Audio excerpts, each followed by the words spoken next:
Selanjutnya kita akan mempelajari menu lain pada tab lokakarya, yaitu refleksi lokakarya, evaluasi proses lokakarya, serta penilaian kehadiran. Dua menu pertama yang saya sebutkan tadi merupakan kuesioner yang harus diisi oleh pengajar praktik. Untuk mengakses kuesioner tersebut, cukup klik pada menu yang ada. Langkah-langkahnya keduanya hampir sama. Kita lihat untuk LK2A5, evaluasi proses lokakarya. Kita diminta untuk menjawab pertanyaan-pertanyaan yang tersedia di dalamnya dengan cara klik Answer the question. Kita lihat di sini evaluasi proses lokakarya, ada beberapa pertanyaan dan semua pertanyaan berbintang, sehingga kita sebagai pengajar praktik harus menjawab semua pertanyaan. Jika ada pertanyaan yang terlewatkan tidak diisi, maka kita tidak bisa melanjutkan ke halaman berikutnya. Juga tidak bisa untuk submit kuesioner. Untuk kita ketahui bahwa setelah kuesioner ini kita submit, kita tidak bisa mengedit jawaban yang sudah terkirim. Jadi pastikan bahwa semua jawaban sudah kita input dengan benar. Submit kuesioner.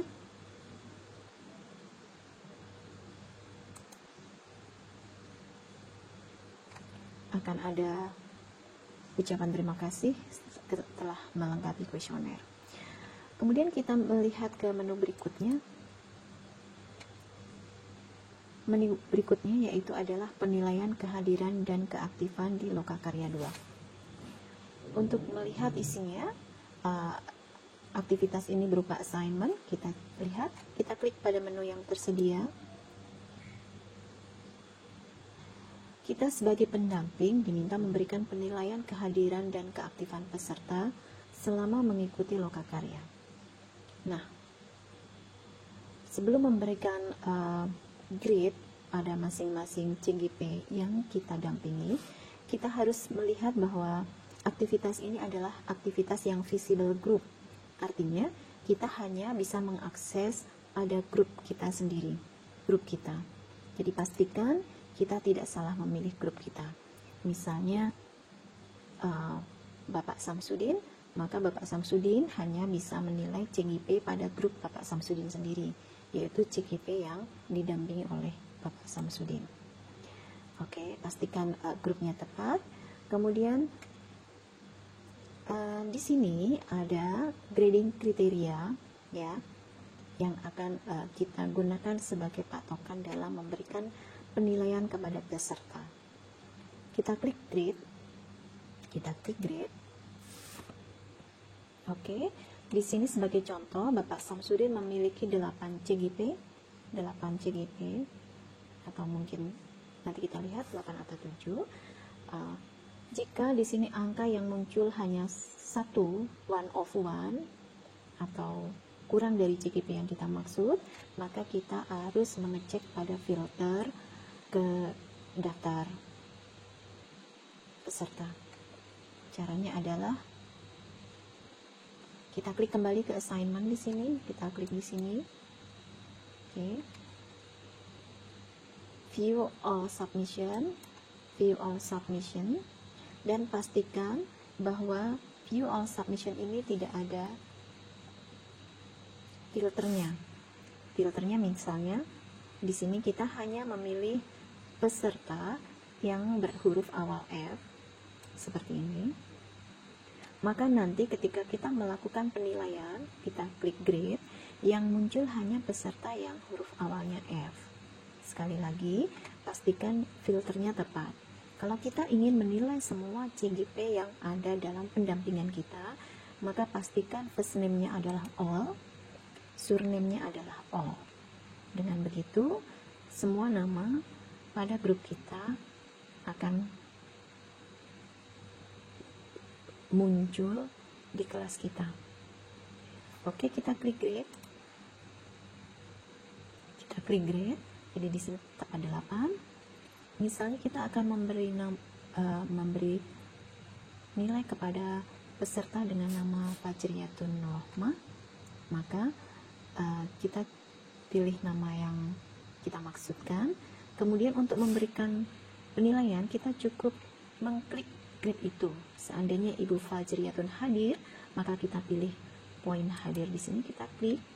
Kemudian keaktifannya, dia misalnya aktif tetapi tidak sangat aktif, kita klik angka 2. Kemudian ketepatan substansi pertanyaan dan tanggapan yang diberikan misalnya tepat, kita klik pada kriteria yang dimaksud. Kemudian kita save change. Namun bila kita masih ingin mengubah nilai, misalnya beliau sangat aktif, kita cukup klik pada posisi yang lebih benar, kemudian kita save. Kita klik OK. Kita klik OK, maka kita akan melihat Ibu Fajriyatun Rohmah sudah muncul nilainya di sini, view all submission. Nah, sudah muncul nilainya. Jika suatu saat kita merasa penilaian yang saya berikan tidak tepat, kita klik kembali pada menu grade.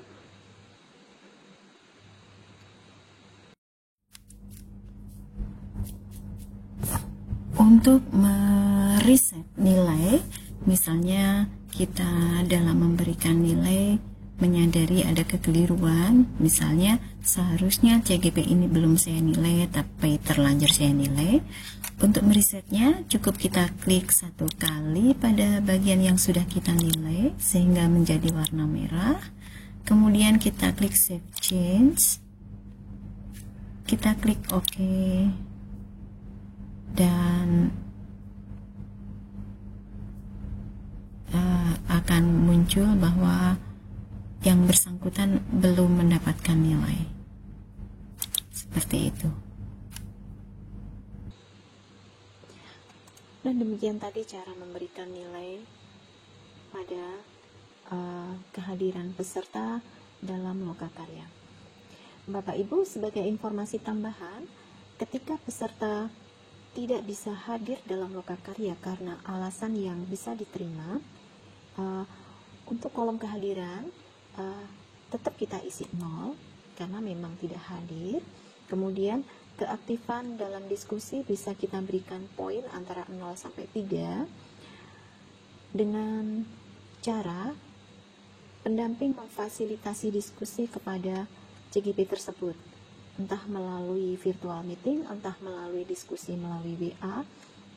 Kemudian kita juga bisa menilai ketepatan tanggapan dari CGP atas diskusi yang kita fasilitasi tersebut di sini. Jadi CGP yang tidak bisa hadir dalam lokakarya tidak selalu mendapatkan nilai akumulasi 0, tergantung bagaimana PP memfasilitasinya. Seperti itu. Semoga tutorial ini membantu.